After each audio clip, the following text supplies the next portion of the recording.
Artık iş dünyası çok değişti. Neler değişti? Gelin biraz konuşalım. Ayrıca sizden de yorumlar bekliyorum.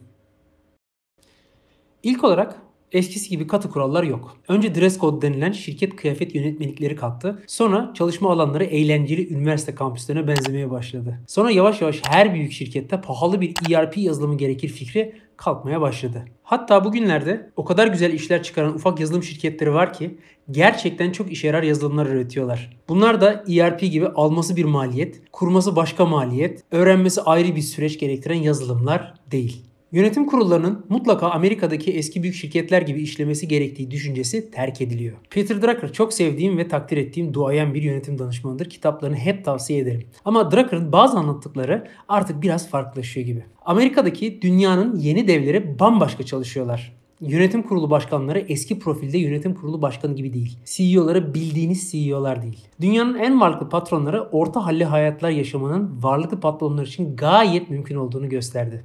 60 yaş üstü bile kravat takmamaya başladı. Artık kimse yutmuyor şu pahalı saati takmam, şu marka otomobile binmem işlerimin bir gereği laflarını. Bu insanların evlerini görüyorsunuz. Tamam 2+1 dairelerde kalmıyorlar ama koca koca arazilerin ortasında büyük malikanelerde de değil. Bakın yeni nesil internet dehalarına, hatta Warren Buffett bile onca servetine resmen mütevazı bir hayat yaşıyor. Şurasını netleştirelim. Mutluluk sahip olmak değildir. Para kazanmak da bir amaç değildir zaten. Para yaptığınız işin göstergelerinden biridir. Mesela bir mizansen size kimsesiz sokak çocuklarına yardımı kendine misyon edilmiş birini düşünün. Bir vakıf kuruyor, yardımlar topluyor, sivil toplumuydu, belediyeleriydi derken o çocuklara kendi geleceklerini kurabilmeleri için işler açıyor, tesisler kuruyor. Sağladığı faydanın haddi hesabı olmuyor diyelim. Yaptığı işi öyle çok seviyor ki bu insan yine diyelim yıllık birkaç yüz milyonluk bir organizasyona dönüşüyor. Hiç olmaz demeyin. Olmaz mı? Binlerce insanı belirli bir doğrultuda doğru şekilde harekete geçirebilirseniz gayet olabilir. Şimdi öyle bir insan için para nedir? Sağladığı faydanın boyutlarını gösteren göstergelerden biri.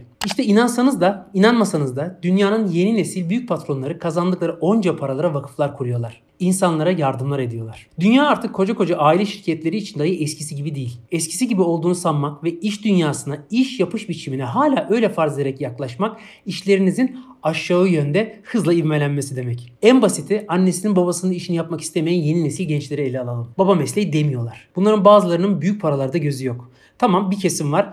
Çok daha iyi standartlarda yaşamak istiyor ama gerçek girişimci işini o standartların önünde tutması gerektiğini her zaman biliyor. Bakın gerçekten çok iyi paralar kazanan müşterilerim var. İnanın kesin şöyle hayatlar yaşıyordur diyemiyorsunuz. Lakin pek çoğu inanılmaz pahalı otomobillere binmiyorlar. Binemezler mi? Galerisini açarlar ama tercih etmiyorlar. Tabii yok mu kısa sürede kazandığı paranın şımarıklığında boğulanlar? Elbet var ama sanmıyorum çok takdir görsünler. Mesela bir başka konu. En akıllı sayacağım patronlar şirketleriyle, elemanlarıyla boğuşmuyorlar. Akıllı çalışmayı delice koşuşturmaya tercih ediyorlar. Gerçi en başta benimle çalışmak istemelerinin sebebi bu. Çalışanlarına öğretmenlik etmeleri gerektiğinin farkındalar.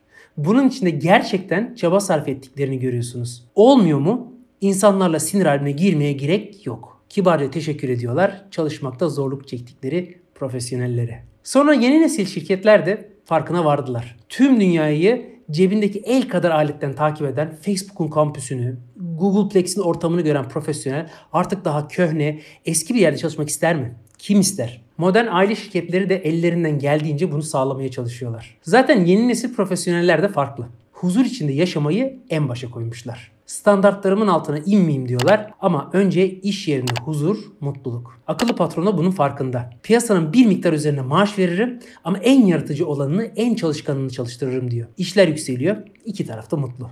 Şimdi siz kendinizi bu resmin neresinde görüyorsunuz? Nedir sizin gözlemlediğiniz yeni nesil şirketlerin özellikleri? Yorumlarınızı bekliyorum. Gördüklerinizi yeni nesil aile şirketlerinin gittikleri yere sizden de dinlemek isterim doğrusu.